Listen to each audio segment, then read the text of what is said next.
Hi friends, welcome back. Airplane को helicopter ने हवा में किया लिफ्ट, पर भारत में फेंक रहा धूल। है क्या मतलब? समझ नहीं आई। देखते हैं, वीडियो शुरू करते हैं। वीडियो शुरू करने से पहले अगर आप चैनल पर नए हो और आपने अभी तक सब्सक्राइब नहीं किया तो जल्दी से पहले सब्सक्राइब के बटन और बेल आइकन को क्लिक कर लो ताकि आपको हमारे सारे न्यू वीडियोस के नोटिफिकेशन मिल जाए जैसे हम अपलोड करें। अगर आपको वीडियो पसंद आता है प्लीज लाइक एंड शेयर। चलिए शुरू करते हैं। एयरप्लेन ने हेलीकॉप्टर को उड़ा के लेके गया, मेरे को उठा के लेके गया लगता है। चलो देखें। यह है दुनिया का सबसे बड़ा हेलीकॉप्टर। इतना बड़ा हेलीकॉप्टर आज तक अमेरिका भी नहीं बना पाया है। पश्चिमी देशों के पास इससे बड़ा हेलीकॉप्टर मौजूद ही नहीं है और पश्चिमी देश इसे कहते हैं हालो। ये मौजूदा वक्त में दुनिया के 20 देशों के पास है और इसके डिजाइन की शुरुआत साल 1970 में हुई और 1983 में इसने पहली बार उड़ान भरी और दुनिया को चौंका दिया। यह हेलीकॉप्टर इतना बड़ा है कि इसमें एक साथ 80 सैनिक आ सकते हैं, इस या फिर 60 स्ट्रेचर और पूरे हथियार लोड करके ये उड़ान भर सकता है। लेकिन अब इसका जो अपडेटेड वर्जन है वो तकरीबन 150 सैनिकों को लेकर उड़ान भर सकता है और इसकी पेलोड कैपेसिटी तकरीबन 55,000 LBS है। आज हम बात कर रहे हैं दुनिया के सबसे बड़े और खतरनाक हेलीकॉप्टर Mi-26 की। Mi-26 को 11 अंतरराष्ट्रीय पुरस्कार मिले। ये इसकी क्षमता के लिए ही नहीं बल्कि इसके कारनामों के लिए, और ये है दुनिया का सबसे बड़ा हेलीकॉप्टर। Mi-26 का अपग्रेडेड वर्जन है Mi-26 T2V। इसे दुनिया का सबसे बड़ा और सबसे शक्तिशाली हेवी लिफ्ट हेलीकॉप्टर कहते हैं। रूसी एरोस्पेस फोर्सेस को दुनिया के सबसे बड़े और सबसे शक्तिशाली हेवी लिफ्ट हेलीकॉप्टर का आधुनिक वेरिएंट मिला हुआ है। T2V नाम के इस वेरिएंट में नया इंजन, इलेक्ट्रॉनिक्स, एवियोनिक्स, एक उन्नत कम्युनिकेशन सूट, नेविगेशन उपकरण, बेहतर एर्गोनॉमिक्स, बेहतर पायलट इंफ्रास्ट्रक्चर और नवीनतम सैटेलाइट कम्युनिकेशन उपकरण इसमें लगे हुए हैं। और इसी हेलीकॉप्टर को भारत ने भी ऑपरेट किया हुआ है। पर दुनिया का ये सबसे खतरनाक हेलीकॉप्टर और बड़ा हेलीकॉप्टर, 11 पुरस्कारों वाला हेलीकॉप्टर भारत में फेल हो गया। भारत ने रूस से 3 Mi-26 हेलीकॉप्टर को 1986 में खरीदा था, लेकिन पुर्जों की कमी और लॉजिस्टिक्स मुद्दों की वजह से यह हेलीकॉप्टर फिलहाल सर्विस से बाहर है। फिलहाल रशियन एयरफोर्स के पास Mi-26 के नए वेरिएंट्स के Mi-262V हेलीकॉप्टर्स मिले हैं। Mi-26 हेलीकॉप्टर्स के 2 वेरिएंट पहले से रूस के पास है, जिनका नाम है Mi-26 और दूसरे का नाम है Mi-26 T2। इस हेलीकॉप्टर ने अब तक 14 अंतरराष्ट्रीय रिकॉर्ड बनाए हैं, जिनमें 4100 मीटर की ऊंचाई तक 25 टन वजन, 4600 मीटर की ऊंचाई तक 20 टन वजन, 5600 मीटर की ऊंचाई तक 15 टन वजन उठाना और 6400 मीटर की ऊंचाई तक 10 टन वजन उठाना शामिल है। रूसिकाया गैजेटा की एक रिपोर्ट के अनुसार रूसी सेना को एक Mi-26 T2 हेलीकॉप्टर मिला और बताया गया कि एक Mi-26 हेलीकॉप्टर हथियारों के पूरे सेट के साथ 82 पैराट्रूपर्स को उड़ा सकता है।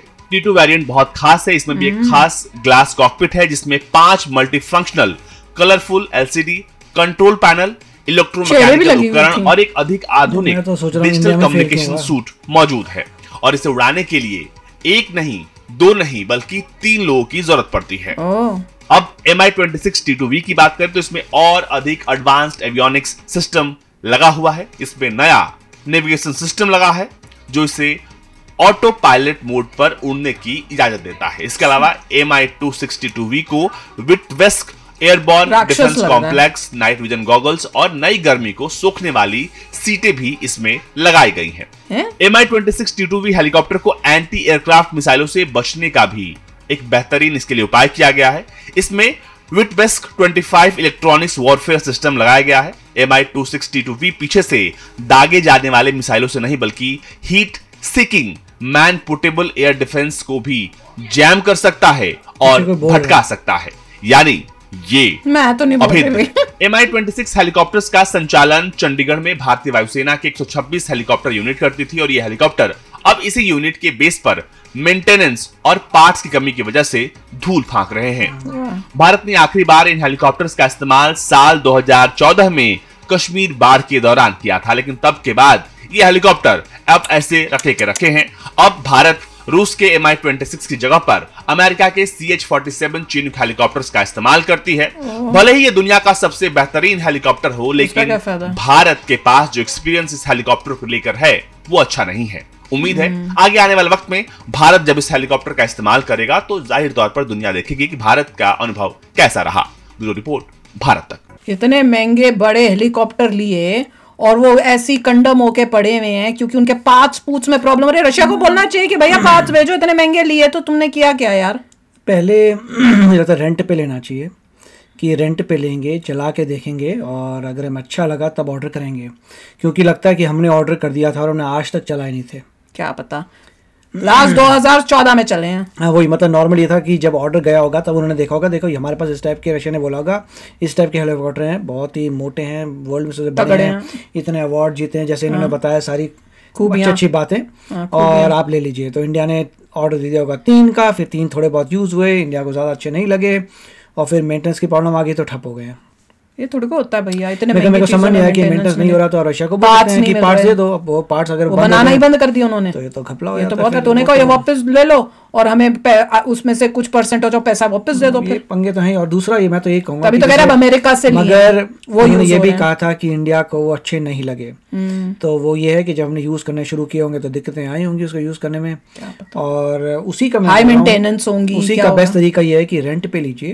बिल्कुल, जैसे इंडिया ने यूएस से भी पेटेंट सिस्टम जो ड्रोन थे वो रेंट पे लिए थे कि पहले आपसे रेंट पे ले रहे हैं, कुछ टाइम चला के देखेंगे, हमारी सर्विस करेंगे। लीज टाइप था ना, लीज टाइप है। और वो 1 साल के लीज के बाद ऑप्शन होती है कि आप खरीदना चाहते हैं खरीद सकते हैं या आप रिटर्न कर सकते हैं। उससे आपने ट्रायल कर लिया कि आपको सूट कर रहा है नहीं कर रहा। होता इतनी महंगी चीज के लिए वही करना चाहिए था कि लीज कर रहे हैं, अभी देख रहे हैं हमारे सूटेबल होता नहीं होता फिर रिटर्न कर देंगे। मैं तो बड़ी इंप्रेस्ड हुई थी, मैंने कहा हमारे पास भी है ऐसे, देखा था प्लेन उठा के लेके जा रहा था वो। जब आप खरीदते हैं तो आप ये भी गारंटी लिखवाते हैं कि इतने साल का कॉन्ट्रैक्ट है मेंटेनेंस का भी। कि ऐसा नहीं है कि हमने लिया अगले दिन बोले भैया आप पार्ट्स ही हम तो बना रही थे। तो वो तो मेरे ख्याल से वही होगा कि जो भी कॉन्ट्रैक्ट होगा 10 साल का वो मेंटेनेंस खत्म हो गई होगी, उसके बाद अब फंस गए। इसीलिए पॉइंट ये था कि अपनी रिसर्च एंड डेवलपमेंट करो, अपने बनाओ। इतना पैसा लगा के किसी और के ले रहे हैं, ये किसी भी सप्लायर के साथ हो सकता है, किसी भी कंट्री से जिससे किसी के साथ हो सकता है। कॉन्सेप्ट ये कि आप किसी से ले रहे हैं, वो रहे इतने साल सपोर्ट करेंगे, फिर हम नहीं करेंगे। होता है। और अगर उसकी आपसे लड़ाई हो जाए तो बोलेगा भाई मैं करता नहीं, जो करना कभी भी किसी के साथ लड़ाई हो जाए, पाकिस्तान और फ्रांस का हुआ था। वो तो है कि आप रशिया के साथ लड़ाई होगी वो नहीं देगा, अमेरिका के साथ लड़ाई होगी तो वो नहीं देगा। बेटर अपना बनाओ ताकि किसी के ऊपर डिपेंड ही ना हो। पर बड़ी हैरानी हुई है कि इतना महंगे 3 लिए और ज्यादा 2014 में कह रहे लास्ट यूज हुए थे। 2014 में मोदी जी आए होंगे और उसके बाद हो सकता है उनको लगा हो कि आने के बाद कि ये तो यूजलेस है या जो भी है। लगा बहुत बड़ा साइज है, ज्यादा यूज नहीं है इसका, और ऑपरेशंस में इतने बड़े कम यूज होते हैं, या उसकी मेंटेनेंस का टाइम आ गया होगा, आती होगी उड़ाने में, लैंड करने में इतनी बड़ी जगह चाहिए। नहीं, मुझे लग रहा है मेंटेनेंस के लिए जब टाइम हुआ होगा तो जब मांगे होंगे 5 या मेंटेनेंस, रशिया ने कहा ये तुमने बनाने ही बंद कर दी हैं, तो उसके बाद वो यूजलेस हो गए। देख लो क्या है। वाह, पर देखने में इंप्रेसिव थे, अंदर से ह्यूज, और जैसे दिखा रहे थे ऐसे भारी भरकम सामान, पूरा प्लेन ही उठा कर। हेलीकॉप्टर इतने अनरिलायबल है, इसीलिए ड्रोन्स आ रहे हैं, वो सारे हेलीकॉप्टर्स रिप्लेस करके अब ड्रोन आ जाएंगे। बिल्कुल। चलो अभी शेखर ना अपने थॉट्स चलते हैं, मिलेंगे नेक्स्ट वीडियो में बहुत ही जल्द। Till then take care and bye bye. तो अगर आप मेरे इस चैनल पे नए हो तो जल्दी से सब्सक्राइब के बटन को हिट करो और बेल आइकन को क्लिक करो ताकि आपको मेरा जब नया वीडियो मैं लगाऊं आपको उसके बारे में जल्दी से पता चल जाए।